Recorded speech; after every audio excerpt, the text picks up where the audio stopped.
Suppose you are a mother or a father working daily, a double job, to meet the family's needs.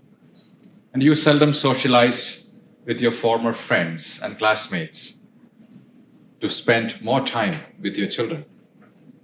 Instead of buying new clothes for yourself, you save money for your daughter's birthday.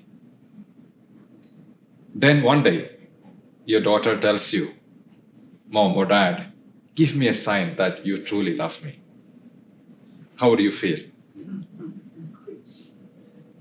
Well, sometimes even we ask even if the Lord loves us.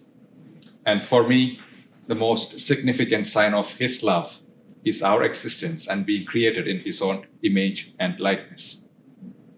Signs are part of the human experience. We need signs for us to be guided and educated.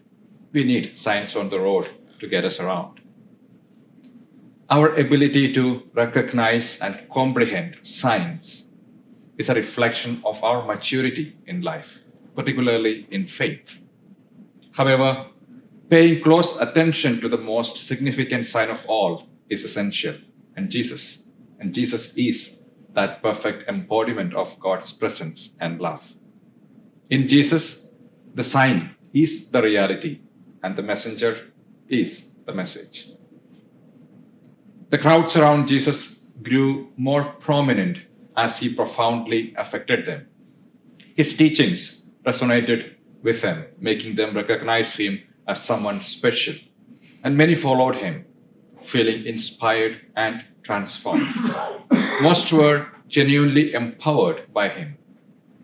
That's why they converted to Him and changed their lives. He awakened something in them, and His dynamics became theirs. And it didn't happen to all of them. Some came, of course, to trap Him.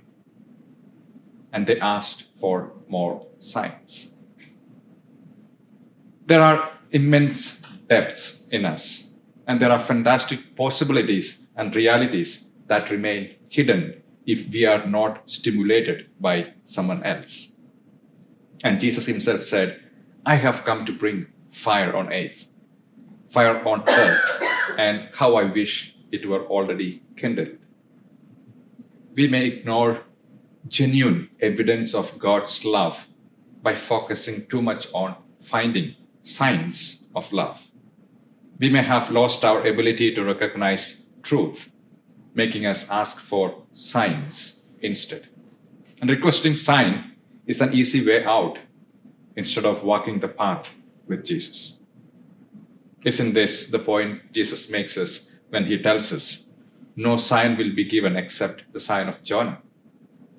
Jesus is the sign of Jonah.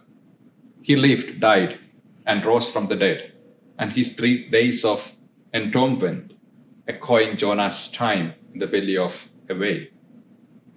And there is indeed something greater than Jonah here. God, of course, used the reluctant prophet with a fantastic story to convert an entire pagan city.